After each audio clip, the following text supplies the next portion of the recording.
Dans la séance d'aujourd'hui, on va poursuivre la résolution des exercices du champ magnétique B.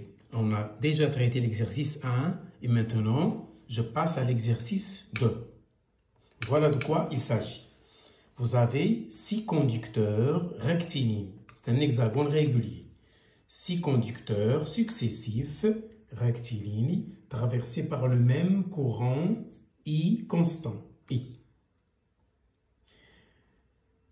Donc voilà, là, on vous donne la distance D, l'angle θ et le rayon A de ce cercle. Le rayon A, la distance D et l'angle θ.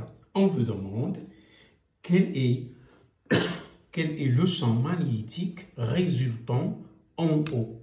Voilà, B en haut. C, c'est un cercle de centre O de rayon A. C'est ça la question. Donc, si vous avez bien assimilé l'exercice 1 de la dernière vidéo, cet exercice ne vous posera aucun problème. Il suffit de multiplier par le nombre de fils rectilignes. On a déjà traité le champ magnétique créé par un seul fil fini, ensuite infini. Ici, ce qui nous intéresse, c'est un fil fini. On a déjà fait ça. Et là, dans cette situation, il y a 6 fils rectilignes. Il s'agit de chercher le champ résultant, le champ de la contribution de l'ensemble des 6 conducteurs successifs au point O. Bien sûr, si j'applique la règle de la main droite, si je veux chercher le sens et la direction, c'est très facile. La main droite, son pouce indique la direction et le sens. Donc, le champ B, il pointe vers haut. Il nous fouille. Voilà pourquoi j'ai mis là une petite croix. Regardez là. Cette croix, ça signifie que le champ magnétique B résultant, il nous fouille. Il se dirige de haut vers l'arrière du plan, de la main. Ça y est? C'est ça la question. Et voilà. Donc, si vous regardez le schéma, de l'hexagone constitué par les 6 morceaux de fil rectiligne conducteur. Chaque fil infini crée en haut un champ magnétique que j'ai désigné par B'. B' en haut.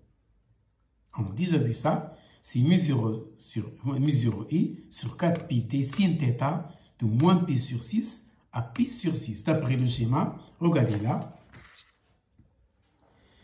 Ça, c'est un angle. Voilà. Donc, ce θ, il varie de cet angle à celui-là. De 30 à 30. Parce que cet angle, c'est 60. Tout cet angle, c'est 60. C'est un triangle. Ici, de côté A. Donc, ici, l'angle, c'est 60. Bien sûr, la 60, c'est un triangle équilatère. Donc, les bornes de θ sont de moins 30 à plus 30. C'est-à-dire de moins π sur 6 à π sur 6. Le schéma est très important. Ne me dites pas d'où vient l'angle 30. Regardez le schéma. C'est un schéma symétrique. Avec la distance D, c'est la hauteur du triangle équilatère. C'est le côté radian 3 sur 2. Ça, ce sont des éléments vus en maths. La hauteur dans un triangle équilatère, c'est le côté racine de 3 sur 2. Il faut le connaître, ça, il faut l'apprendre par cœur. Et voilà, sin de π sur 6, c'est 1 demi moins, sin de moins π sur 6 moins 1 demi. Je fais le calcul. Et voilà mon champ B' en haut, créé par un seul fil. Chaque fil de l'hexagone, parmi les 6 fils, crée en haut un champ magnétique dont voici l'expression littérale. Ça y est? On a déjà vu ça dans la dernière vidéo. Or, dans mon schéma, dans mon cas, il y a 6 fils. Il suffit de multiplier par 6. Donc, le champ résultant de la contribution de l'ensemble des 6 fils, c'est 6 fois la contribution de chacun des fils. C'est 6 fois B' en haut. Et voilà, je trouve le résultat suivant. Si on veut donc une application numérique, n'oubliez pas que, bien sûr, μ0 c'est 4 pi 10 moins 7. I, il est pris en ampères. A, c'est une distance, c'est en mètres.